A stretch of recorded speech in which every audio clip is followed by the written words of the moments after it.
This is Steve Ridgel, and we've spent a little time on a few videos over the last couple of weeks talking about what I call the gospel according to Moses.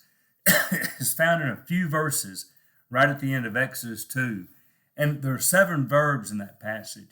Now, our preacher, Nathan Burrow, kind of started with the last 4 verbs to talk about the nature of God, but we've started using the first 3 verbs to connect with people that maybe don't know Jesus, don't know God, not sure what this is all about, to teach them about God. And of course, the first 3 verbs are about us. The first 3 verbs in that passage are the people groaned, they cried out, their prayers went up. So we use that to kind of help people see where maybe they are. The next 3 verbs are about God, that God heard, God remembered, and then of course the maybe one of the best ones, God saw. But the greatest of all those verbs is the very last one. You memorize, it's 3 words. You memorize this. Maybe you memorize it in 2 words. And God knew. Here's the thing you need to remember out of the very last part, very last words of Exodus 2. God knows. That's great comfort. We tell people here's why it's important that what you have to know about God and why God is such a great Father. God knows. God knows you. If you've ever felt like nobody knows you, God does. God knows you. God knows what's best for you. God knows your future. God knows how to provide every need you have.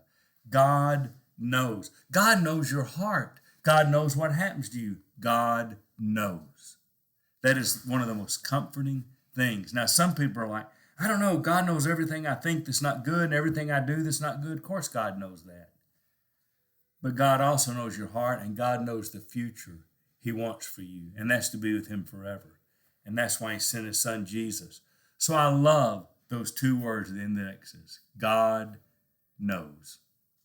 He does. God knew. And so in my life, I take that to be God knows. And that's what I tell people when they're like, life's hard and this is happening. God knows.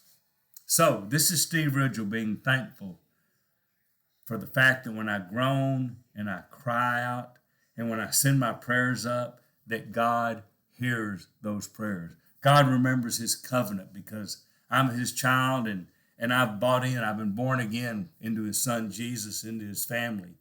And God always has that relationship in His mind. And God sees. And then most of all, I'm so thankful God knows.